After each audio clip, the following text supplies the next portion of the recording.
Herawati dari SMK Negeri Tegalwaru, calon guru penggerak angkatan 11. Hari ini saya akan melaksanakan praobservasi bersama rekan saya. Perkenalan saya Nana Supriyatna. Ya, beliau adalah guru dari mata pelajaran pendidikan agama Islam di SMK Negeri Tegalwaru. Terima kasih, selamat menyaksikan.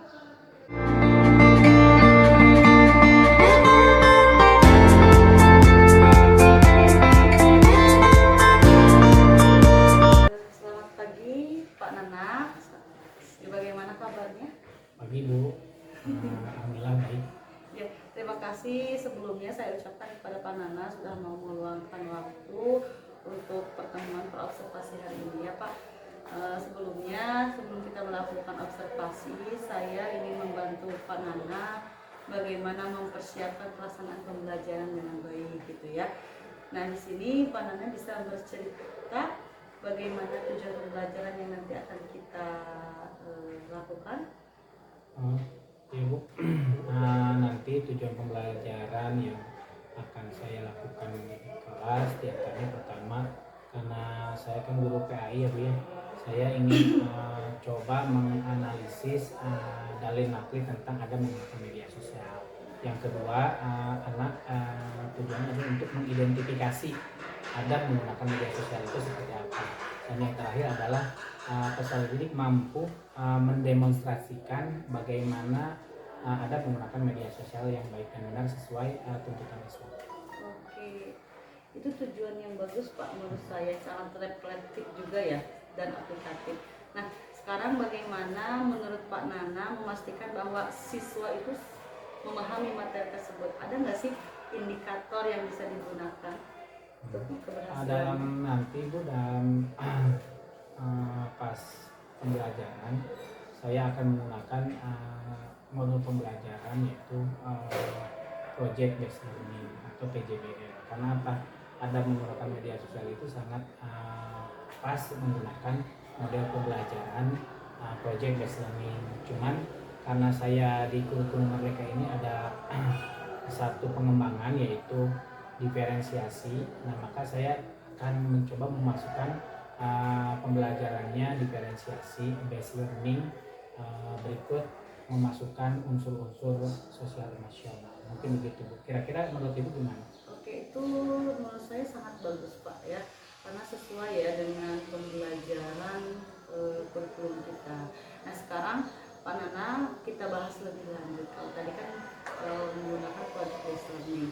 Nah, bagaimana rencana pembelajarannya untuk memastikan tujuan dan indikator tersebut bisa tercapai? Yang pastinya pertama saya akan membuat rancangan pembelajaran ya, pelaksanaan atau RPP. Kalau sekarang kan udah dikenalnya dengan modul ajar ya. Pertama itu, yang kedua saya siap menyiapkan waktunya, kapan waktu yang tepat untuk melaksanakan model pembelajaran ini, yang mana di dalamnya berbasis diferensiasi dan sosial emosional. Mungkin itu Bu. Oke, kan tadi Pak Nana juga sudah menyinggung ya terkait pembelajaran berdiferensiasi ya. Nah, itu rencana itu sangat baik dan struktur. Bagaimana Pak Nana berencana untuk menyesuaikan pembelajaran yang tadi dengan mengakomodasikan kebutuhan siswa? Ya mungkin setelah saya mengikuti alur daripada RPP atau modul ajar Bu, nanti di kelas saya akan mencoba mengelompokkan antara siswa-siswa yang ada di kelas itu sesuai minat mereka, minat belajar mereka. Pertama mungkin dilihat dari minat belajar siswa di bidang ini ya, karena siswa kan beragam ya Bu ya, bisa antara mendengarkan kalau dalam pembelajaran, kadang mereka itu sukanya yang praktek-praktek, kadang mereka juga jenuh juga kalau pembelajaran yang selalu monoton gitu. Nah, mungkin di pengelompokan siswanya itu yang mungkin saya lebih di random atau sesuai dengan minat belajar mereka sih. Oke, itu pendekatan diferensiasi yang sangat baik kalau menurut saya Pak Nana. Nah, bagaimana Pak Nana menyesuaikan konten, proses dan produk, terus akan membantu siswa dengan berbagai kebutuhan belajar tadi yang mengelompokkan siswanya. Nah, apakah ada tantangan atau Pak Nana bisa mengantisipasi ketika penerapan rencana ini berlangsung?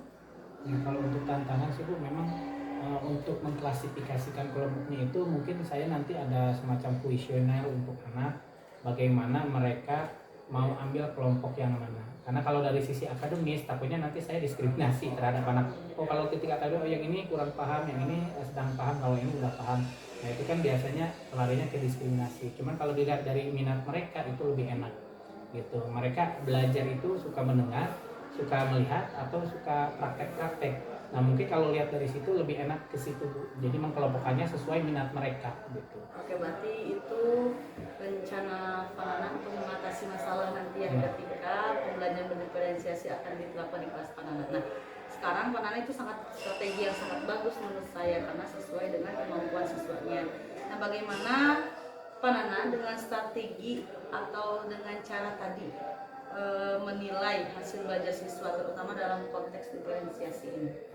Nanti dalam proses pembelajaran otomatis saya memantau tantangan-tantangan anak di kelas. Kalau contoh mereka ada kendala, mungkin saya membimbingnya.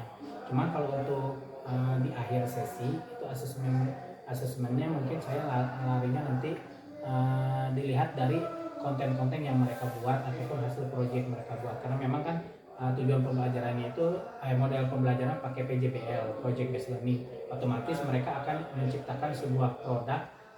Contoh karena ada kelompok yang membuat ada penggunaan media sosial itu dengan wawancara. Kalau yang ini dengan membuat narasi. Kalau yang satunya lagi dengan membuat kayak poster-poster kayak gitu. Oke, siap-siap. Saya mengerti dan paham nih maksud nanti pembelajaran yang dilaksanakan Pak Nana. Nah, menurut saya juga penilaian yang Pak Nana lakukan tadi itu sangat komprehensif dengan rubrik yang jelas tentunya ya Pak ya, dan umpan balik yang berfokus pada siswa sehingga nanti kita bisa tahu nih siswa sejauh mana bisa memahami materi yang kita sampaikan gitu ya. Nah sekarang apakah ada hal yang ingin Bapak tanyakan lagi? Mungkin Kita melakukan observasi? mungkin itu Bu rencana yang saya akan buat untuk implementasinya, mungkin saya akan mulai minggu depan. Terima kasih, nanti Pak Nana bisa menghubungi saya ketika ada jadwalnya kapan dan seperti apa dan di kelas mana. Nah, saya yakin pembelajaran yang besok akan Pak Nana lakukan itu sangat luar biasa karena rencana tadi yang dipaparkan juga sangat jelas, sangat terperinci dan sudah sesuai gitu ya dengan kebutuhan siswa. Nah, sekarang Pak Nana semoga penerapan pembelajaran berdiferensiasi dan siswa bisa memberikan umpan balik yang konstruktif nanti setelah pembelajaran dilaksanakan. Semoga sukses untuk pembelajaran di besok ya Pak. Baik Bu, terima kasih. Ya, terima kasih Pak Nana. Sama-sama Bu.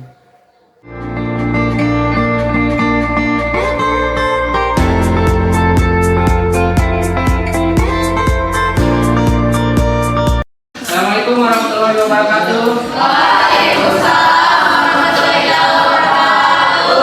Selamat pagi anak-anak semuanya. Pagi.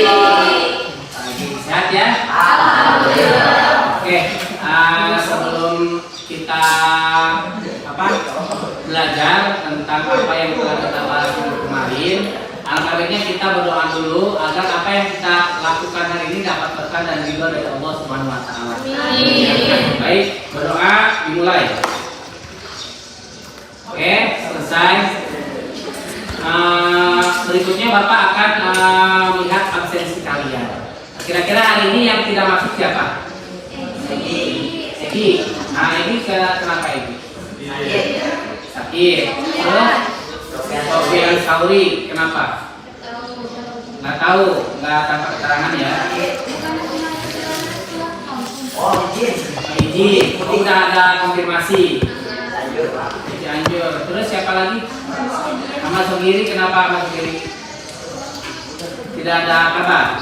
Nah sebelum itu Bapak mau tanya kepada kalian. Di sini kira-kira tuh yang udah sarapan tuh? Udah. Yang belum siapa? Coba yang belum. Kenapa belum sarapan? Gak ada nasi. Kenapa gak ada nasi? Yang mana? Karunia amat. Kenapa kamu belum sarapan? Memang nggak pernah suka sarapan? Langsung dijajan ya. Nah lain kali kalau bisa, kalau kalian ke sekolah itu sarapan dulu ya, biar kita fokus ya, biar kita serius. Dan niatkan juga kita berangkat ke sekolah itu niatnya mencari ilmu.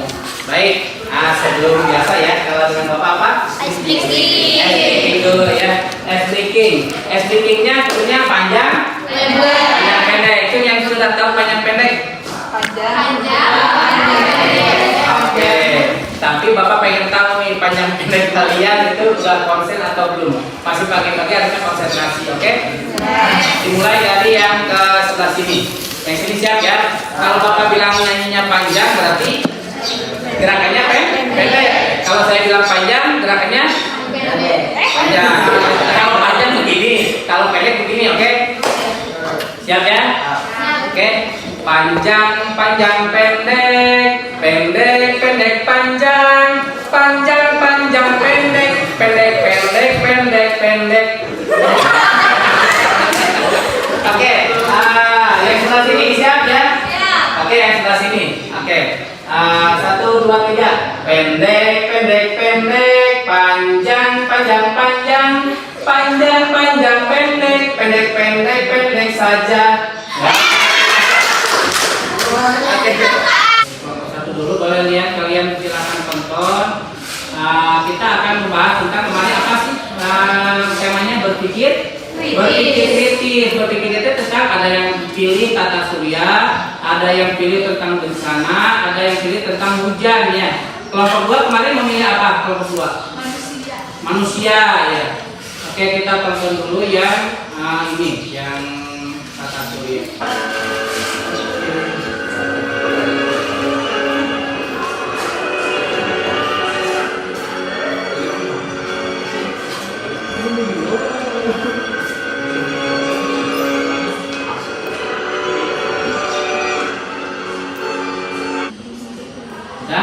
Oke, silakan kelompok 1 ke depan untuk mempresentasikan apa yang telah yang Bapak tadi tayangkan kepada kalian. Assalamualaikum warahmatullahi wabarakatuh.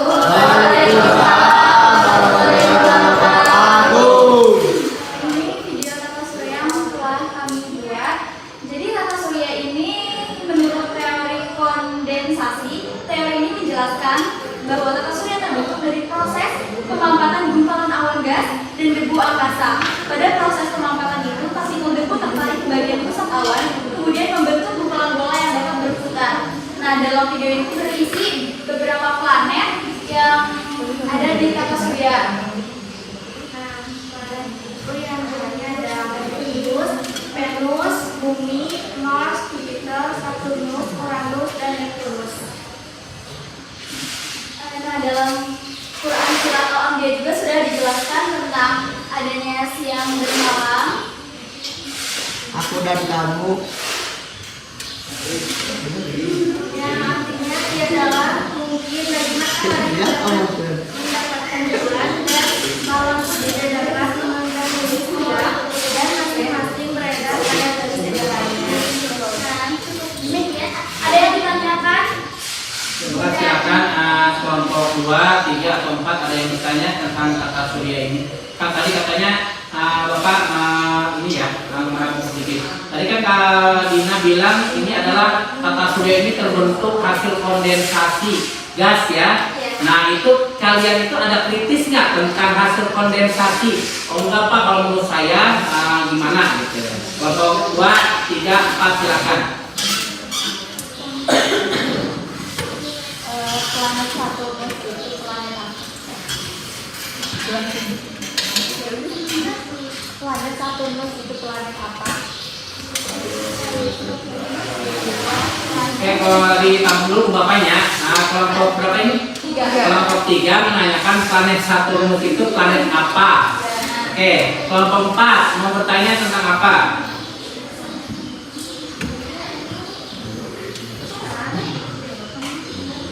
Nanti setelah Bapak rangkum nanti dijawab ya. Kelompok 4 ada bertanya tentang tata surya. Kelompok 2 dulu. Kelompok 2 nanya apa? Kondensasi dan bagaimana terbentuk awal planet terbentuk sebuah planet.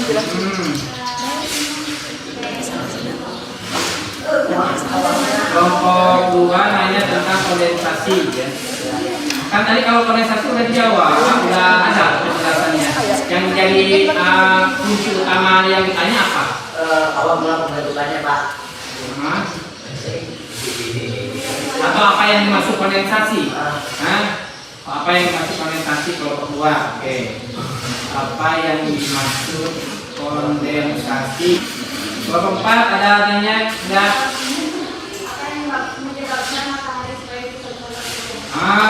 Apa yang menyebabkan matahari sebagai pusat tata surya? Satu dulu, sok mangga. Yang pertama adalah planet ke-6 dari matahari dan merupakan planet terbesar kedua di tata surya setelah Jupiter. Di mana kelompok 3 puas? Oke. Pertanyaan berikutnya dari kelompok 2, apa yang dimaksud dengan kondensasi? Jadi kondensasi atau pengembunan adalah perubahan wujud benda ke wujud yang lebih padat. Yang terakhir, apa yang mengapa matahari menjadi pusat tata surya? Karena semua objek bergerak mengelilingi matahari. Gimana kelompok 4? Puas jawabannya? Baik, terima kasih. Tepuk tangan untuk kelompok 1. Maka mau kasih penguatan ya, penguatan tentang yang namanya tata surya. Tata surya ini dibentuk kalau menurut teori siapa tadi? Teori siapa? Yang menentukan siapa itu? Oh, Pierre Simon de Raffles. Oke, dari teori tersebut, nah itu kan dia itu berpikir seolah-olah tata surya ini terbentuk dengan sendirinya. Kalau teori kondensasi itu, nah hubungannya dengan Quran surat Al-Anbiya yang kalian paparkan di video tadi. Nah itu kalian mempercayai nggak kalau satu ini bahwa tata surya ini terbentuk dengan sendirinya tanpa campur tangan Allah Subhanahu Wa Taala? Nah, kalau menurut pandangan kalian, nanti kan kalau saya mau bener kayaknya begitu, nanti bapak kuatin gitu, coba. Nah, coba Dina. Kalau menurut Dina, gimana ya? Agak 50-50. Oh, 50-50. Antara percaya dan nggak percaya kalau Oh gitu. Yang lain, coba. Tidak ya, alasannya tidak apa nih Kak?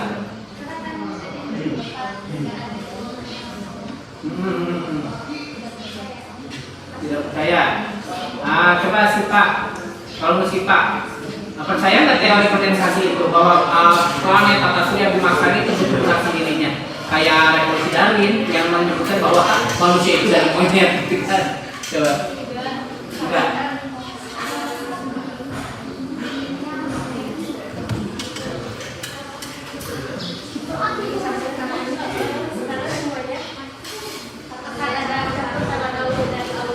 Oh gitu. Baik, tepuk tangan buat kelompok 1.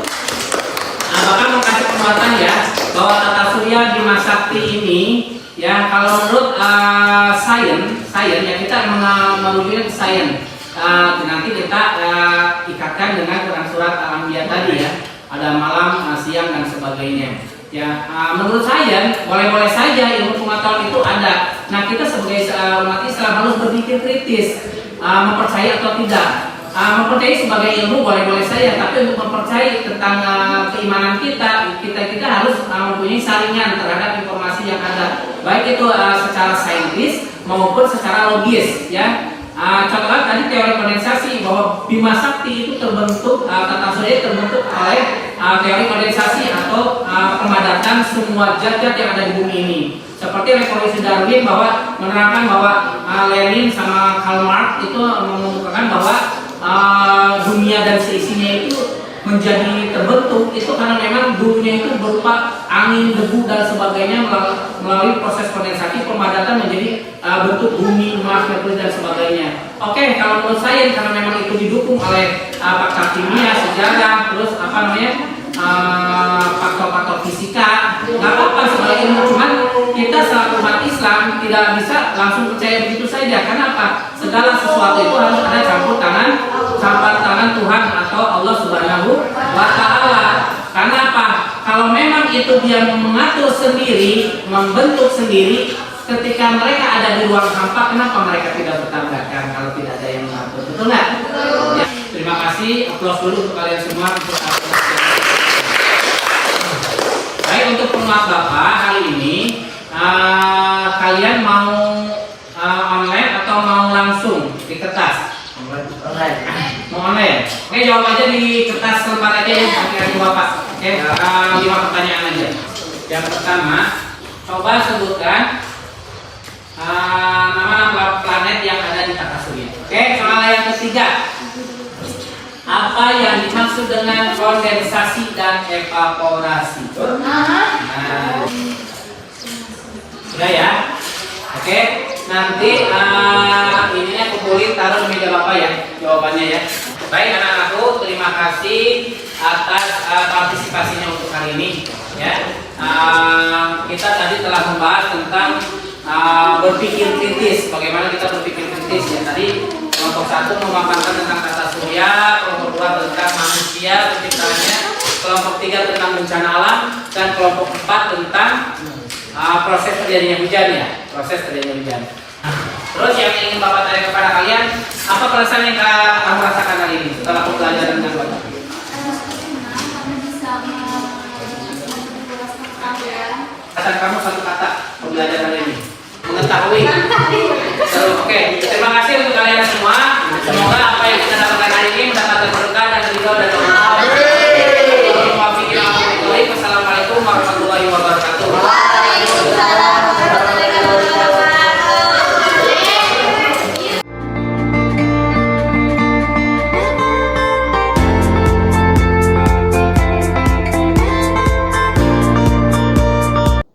Ya, assalamualaikum warahmatullahi wabarakatuh.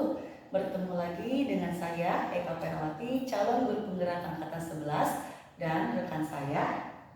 Saya Nana Supriyatna, guru mata pelajaran PAI di SMK Tegawa. Hari ini saya akan melakukan pasca observasi, melanjutkan kegiatan observasi kemarin. Terima kasih. Selamat menyaksikan. Ya, selamat siang Pak Nana. Gimana kabarnya? Alhamdulillah baik Bu. Oke, sebelumnya saya ucapkan terima kasih ya kepada Bapak atas kesempatan yang kemarin telah diberikan kepada saya untuk bisa mengamati pembelajaran Bapak yang Bapak lakukan di kelas. Nah, saya sudah melihat bagaimana Bapak menerapkan rencana yang sudah kita bahas sebelumnya di praobservasi. Hari ini mari kita mulai dengan refleksi ya Pak ya. Menurut Bapak bagaimana pelaksanaan pembelajaran kemarin? Ya, untuk pelaksanaan pembelajaran kemarin alhamdulillah Bu berjalan lancar dari apa yang telah kita bicarakan di praobservasi. Ternyata saya dapat mengimplementasikan apa-apa yang telah dirancang oleh saya gitu. Terkait diskusi kelompok, terus tentang permasalahan pakai model pembelajaran PBL juga alhamdulillah berjalan dengan baik lah sesuai dengan waktu yang disepakati di awal. Oke, betul Pak. Saya juga setuju nih dengan pendapat Bapak. Kemarin saya melihat bahwa emang siswa itu terlibat aktif ya ketika diskusi kelompok dan presentasi. Nah, menurut Bapak apakah hal ini sudah mencapai tujuan pembelajaran yang Bapak harapkan?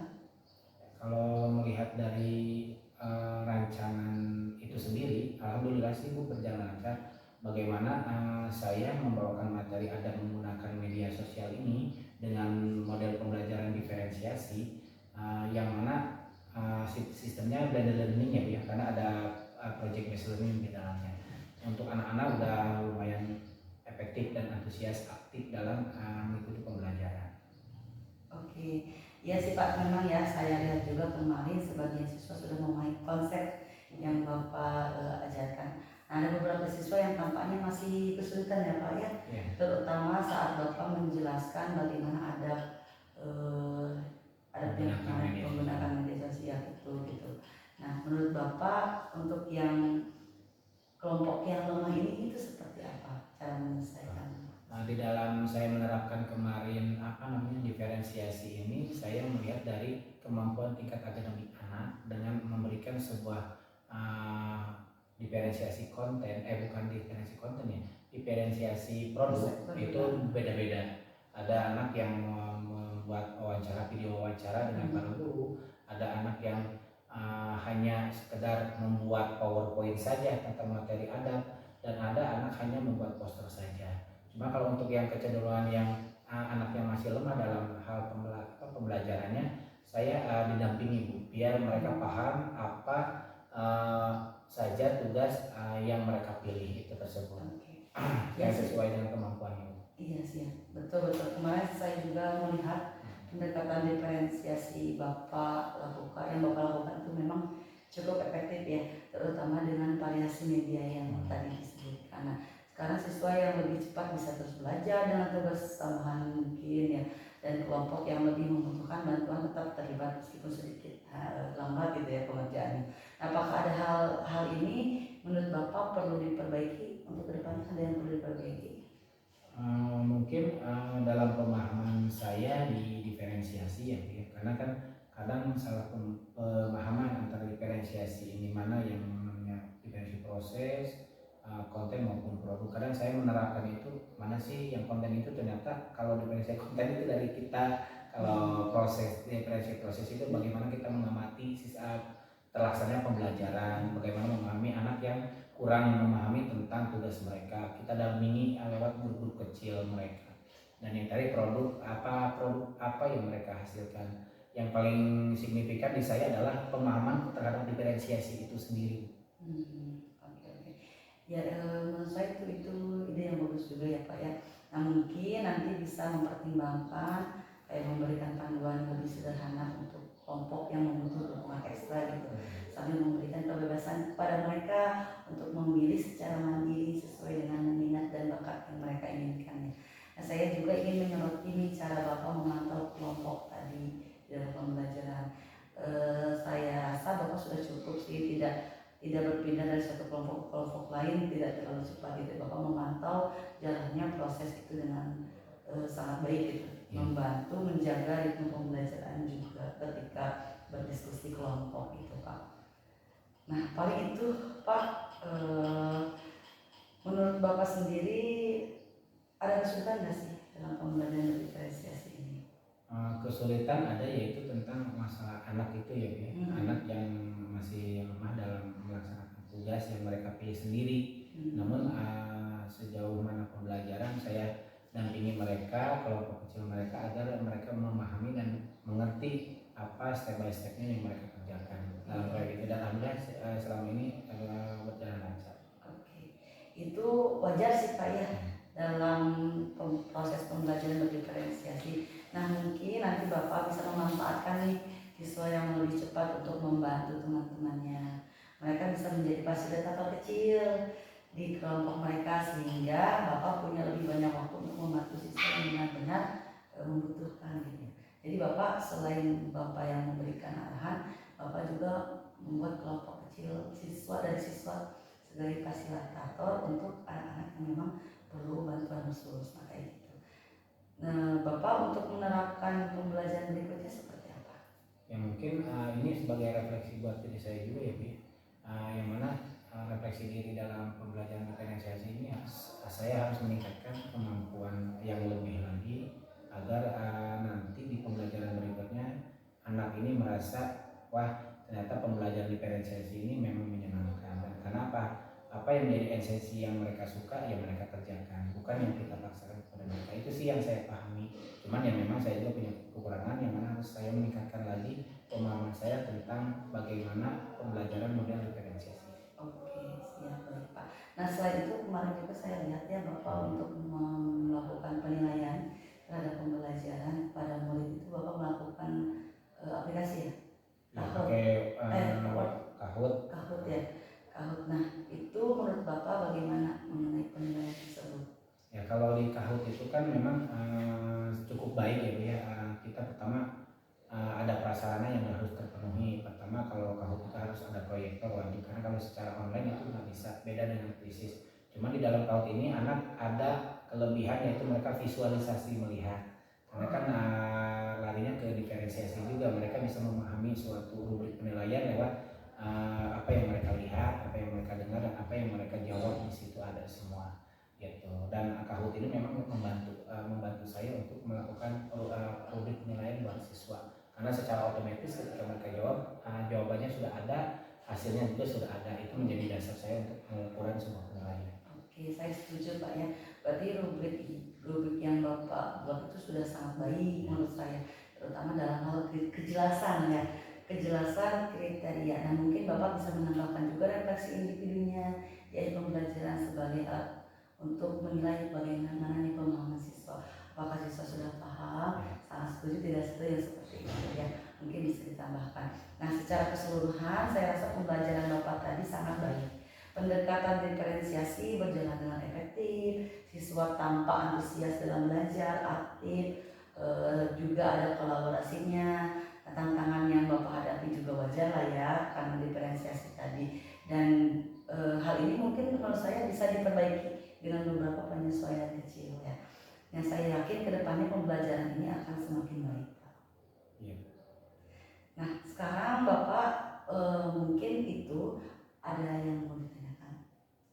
Cukup Bu, cuman ya untuk saya harus ada peningkatan ya, ada rencana tindak lanjut yang mana saya harus meningkatkan pemahaman saya aja tentang bagaimana sih berdiferensiasi, bagaimana sih yang satu lagi tentang kemarin itu yang Ibu bilang itu apa sih, sosial emosional. Nah itu saya harus lebih paham lagi karena kan saya itu paling cepat marah sama anak. Nah itu saya belajar di situ sosial emosionalnya.